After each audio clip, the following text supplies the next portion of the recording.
Halo, assalamualaikum warahmatullahi wabarakatuh. Kembali bersama Edi Selalu di Hati. Selamat merayakan Hari Kartini di tahun 2022 ini. Semoga khususnya ibu-ibu di Indonesia bisa menjadi Kartini-Kartini yang hebat dan handal, dan yang penting tetap patuh pada suami. Kali ini saya akan menginformasikan 6 fakta Kartini yang banyak orang tidak tahu. Ternyata ada 6 fakta yang selama ini banyak tidak diketahui tentang Kartini. Ini saya ambil dari bombastis.com tentang fakta Kartini. Sebelumnya kita ketahui bersama bahwa Kartini merupakan satu sosok yang tak lepas dari kepeloporannya dalam mengangkat harkat martabat kaum perempuan.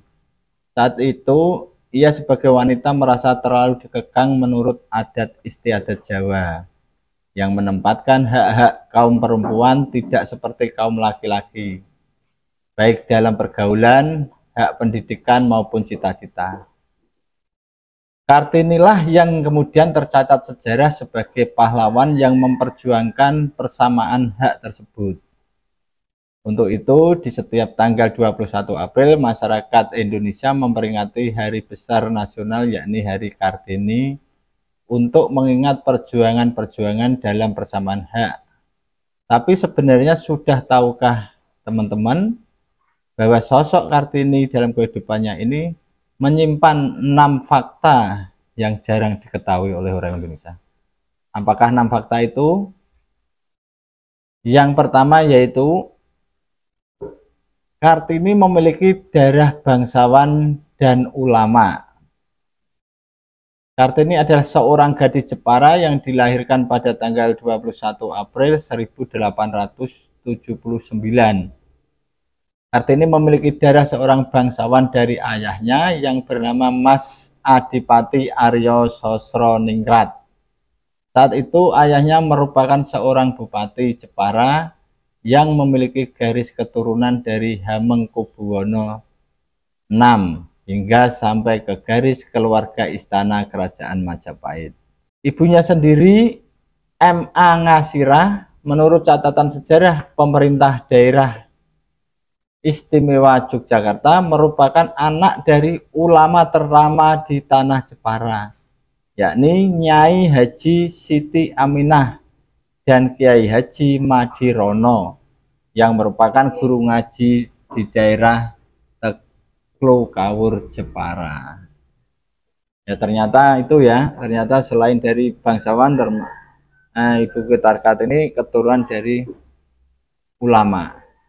Yang kedua, Ibu Kartini tidak bangga dengan gelar kebangsawaannya. Jadi fakta yang kedua, meskipun memiliki darah bangsawan, keluarga bangsawan, tapi Ibu Kartini tidak bangga. Dibuktikan dengan di masa kecil Kartini kerap dipanggil sebagai Raden Ayu Kartini.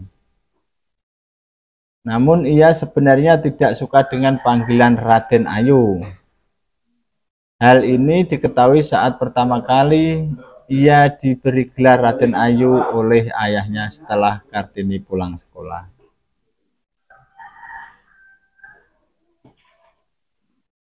Setelah peristiwa itu, Kartini kerap memikirkan gelar kebangsawaannya itu. Diperhatikannya, di sekelilingnya sudah banyak perempuan yang dipanggil Raden Ayu sebagaimana dirinya. Kartini pun lalu berusaha mempelajari makna di balik panggilan tersebut, sehingga suatu hari ia tahu bahwa status kebangsawaannya dengan panggilan Raden Ayu tidak ada yang bisa dibanggakan. Ia lebih senang dipanggil dengan Kartini saja. Jadi sangat sederhana. Fakta yang ketiga yaitu hidup dalam keluarga poligami. Masa kecil Kartini sampai ia dewasa sudah diliputi dengan kehidupan keluarga poligami. Ia merupakan anak dari pasangan Raden Mas Adipati Aryo Sosroningrat dan M.A. Ngasirah tadi ya. Namun ibunya bukanlah istri utama dari sang ayah. karena ayahnya kemudian menikah lagi dengan Raden Ajeng Wurjan yang memiliki darah keturunan ningrat. Di masa dewasanya sendiri, Kartini harus menerima kenyataan disuruh menikah dengan Raden Adipati Joyodiningrat yang sebenarnya telah memiliki 3 istri. Wah, berarti istri keempat ini. Keadaan ini membuat Kartini menjadi perempuan yang lekat dengan kehidupan berpoligami. Dari hasil perkawinan ini, Kartini dikaruniai seorang anak yang diberi nama Susalit Joyodiningrat sebelum Kartini sendiri meninggal. Fakta yang keempat, Habis Gelap Terbitlah Terang awalnya bukanlah sebuah buku. Sebenarnya buku Kartini Habis Gelap Terbitlah Terang pada mulanya bukanlah sebuah buku, melainkan hanya kumpulan surat-surat yang dikirimkan kepada J.H. Abendanon dan teman-temannya di Eropa. Setelah Kartini meninggal, J.H. Abendanon dan berinisiatif untuk membukukan surat-surat tersebut dengan judul Der Duisternis Totlich. Wah, rada angel iki nganu. Basa Londo pemirsa ya. Atau yang kini lebih dikenal di Indonesia sebagai Habis Gelap Terbitlah Terang. Terbitnya surat-surat Kartini ini ternyata sangat menarik perhatian masyarakat Belanda. Pemikiran-pemikiran Kartini dalam surat-surat itu mampu mengubah pandangan masyarakat Belanda terhadap adat istiadat budaya Jawa dalam memperlakukan seorang perempuan. Selain itu, pemikirannya juga mampu menginspirasi pejuang kebangkitan nasional yang salah satunya adalah W.R. Supratman yang menciptakan lagu berjudul Ibu Kita Kartini. Lanjut, fakta yang kelima, mulanya buku Kartini tidak berjudul Habis Gelap Terbitlah Terang. Saat menikah dengan Raden Adipati Joyodiningrat, Kartini diberi hadiah terjemahan Al-Quran yang diberi nama Faid Al-Rahman fi Tafsir Quran oleh guru ngajinya Kiai Soleh Darat, oleh guru ngajinya yaitu Kiai Soleh Darat. Saat membacanya, Kartini begitu terkesan dengan surat Al-Baqarah ayat 257 yang menyebutkan bahwa Allah lah yang membimbing orang-orang beriman dalam gelap menuju cahaya.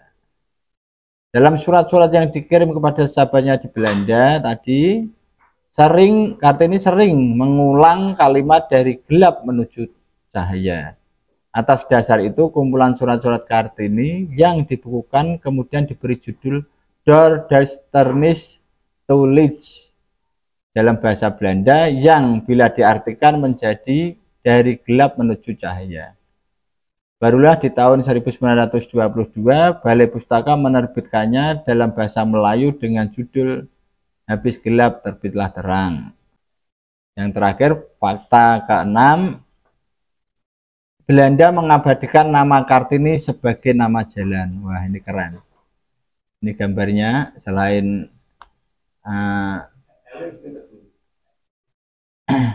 ini perjuangan Kartini memang tidak hanya menginspirasi kaum perempuan Indonesia, melainkan kaum perempuan Belanda juga ikut merasakan hal yang sama.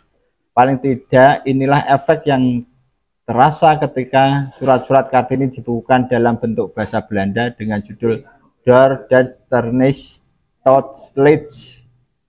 Mereka yang membacanya pasti tersentuh akan ketidakadilan yang harus diterima kaum perempuan pribumi di Jawa. Untuk itu, nama harum perjuangan Kartini ini diabadikan oleh pemerintah Belanda sebagai nama jalan. Bukan hanya satu jalan, tapi ada 4 jalan di Belanda yang memakai nama Kartini dengan nama jalannya. Ah, keren. Itu tadi pemirsa, teman-teman sekalian, 6 fakta dari Ibu Kita Kartini yang jarang kita ketahui. Semoga bermanfaat. Terima kasih. Wassalamualaikum warahmatullahi wabarakatuh.